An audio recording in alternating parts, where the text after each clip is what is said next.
Thanks for tuning in and giving me a shot, folks. Today I want to talk a little bit about this scarf you see me wearing right here. This isn't the original scarf that I wore back in high school, but in high school, in my sophomore year of high school, my mother, she bought me a black and gray scarf that looked a lot like this one, and I would wear it every single day. And I didn't intend on doing that. She bought me a scarf in the winter and I wore it to school, and I wore it to school again, and I wore it to school again. And after a week, people say, "Why do you always wear that scarf?" And I was like, "I don't know, it kept my neck warm and I liked it." And for some reason, kind of like Linus from Peanuts, became like a security blanket for me, and I always just had it with me wherever I went.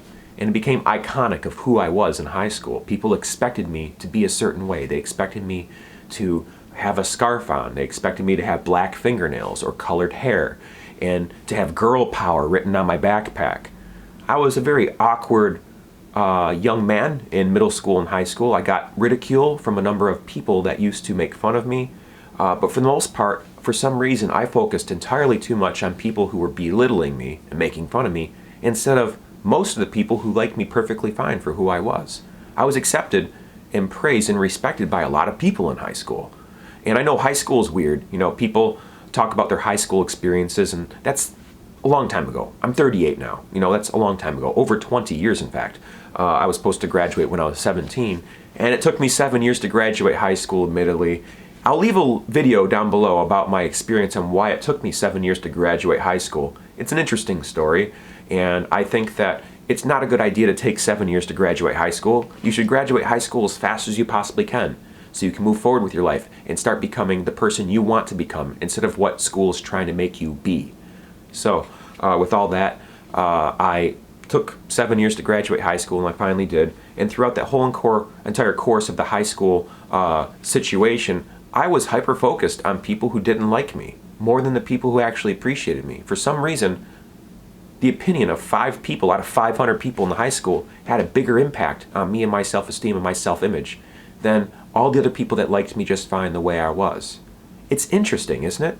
When people are critical of you, for some reason that can be more impactful than the kind-hearted words of a supportive friend or a loving family member. It's unusual, it's strange to me. And just a couple days ago I had a dream about this situation. I had a dream about people in middle school and high school and the bullies, and I wrote it down as a little bit of notes, and how they used to affect me. I was very sensitive, embarrassed, and shy. I turned red for like no reason whatsoever. I used to think that people were talking about me because I thought that people were talking about me. They might have been talking about me, and even when they weren't talking about me and laughing, I'd think that if they were looking at me and laughing and pointing, that they were making fun of me. When in fact, it could have been a group of people that were laughing because I did something funny earlier and they were pointing it out, or maybe it was a couple girls that thought I was cute or something. I don't know. I used to take it all personally, and I used to go to the worst case scenario first and foremost, instead of just taking it easy and taking it in stride. And I've changed a lot over the years. I've become a lot less shy, a lot more comfortable with who I am. And this dream was an interesting one. I remember 5 particular people in high school that gave me a lot of trouble, called me all sorts of names, gave me a hard time all the time, would just kind of like walk up to me, bump their chest at me, and just like do physical things like that, and block me from getting to my locker, and just stupid things that high school bullies might do to people that they think they can just push around. And looking back, I realized that these kids, they might have been abused in their own home. They might have had that kind of treatment from people in their own household. And looking back, I feel really bad for them. And it's very sad that bullying can do that to people, that bullying can make other people become more violent or take their feelings out on other people like that because they're bullied themselves and they can't escape it. So there's an element of control here, right? There's some sort of element of catharsis, of getting out things that were taken out on them and projecting it on other people, and that's not healthy. I don't think that's healthy at all. They say the goal of the Buddha, now I'm not Buddhist, but just consider this. Buddha was an interesting fellow.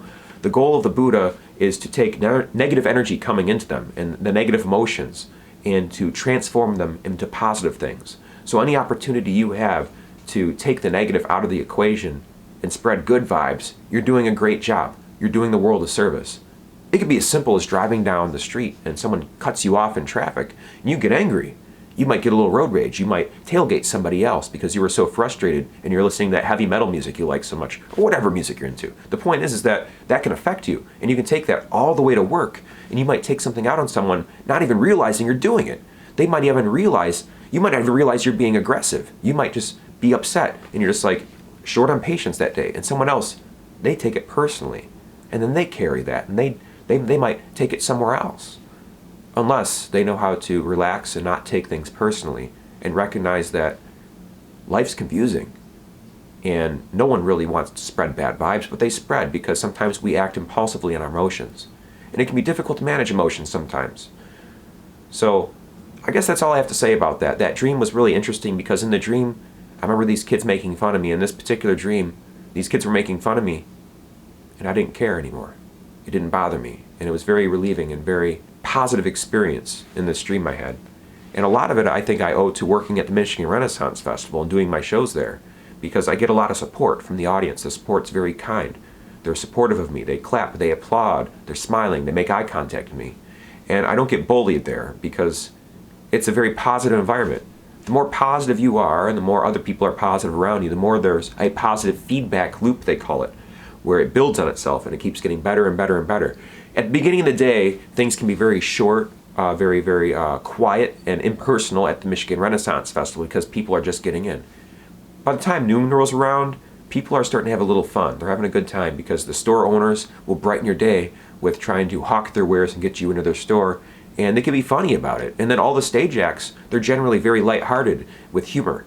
And by the end of the day, everyone's having a really good time, at least by early afternoon. And by the end of the day, most certainly by the end of the day, everyone's having a really good time. I think when I had that dream, it was kind of nice to have that dream about these 5 people that affected me for so many years after high school, and maybe a couple of years after high school was done, and then I long forgot about it. But for some reason or another, I had dreams about these people, and in the dream, I didn't care what they had to say, and it felt very empowering because of the old memories I had of these particular folks. So I guess that's all I have to say about today. I know this is just kind of a stream of consciousness rant about my identity in high school and wearing this scarf and bullies in high school and my dream about the bullies and what bullying can do in general, and the whole idea of taking negative energy and turning it into a positive experience. Life's short. We don't know how long we have. It's precious. It's chaos. No one really knows what's going on. Some people think they know what's going on. Some people have faith in a religion that they know what's going on, or they have faith in some other thing that tells them how things really are. Even science. Some people just swear by science and they believe everything science has to say, even though science changes over time. And in science's defense, I think that it's the closest thing to objective truth that we have to this date, provided the science is done correctly. Sometimes science is motivated by a certain financial institution that has a means that they want to get an ends to, and it is forced science. It's science that's not done properly. Properly conducted science is our best shot, in my humble opinion, in achieving any sort of semblance of objective reality. And at the end of the day, even then, we really don't know what's true because science has changed over the years. And the point is, to quote Michelle McNamara, the late wife of the comedian Patton Oswalt, it's chaos. Be kind. I love that quote. It's chaos. Be kind. It's absolute chaos. It's just nuts out there. No one knows what's going on. So be kind to one another. We don't know how long we have. You know? That's all I got to say today. Thanks very much for tuning in, folks.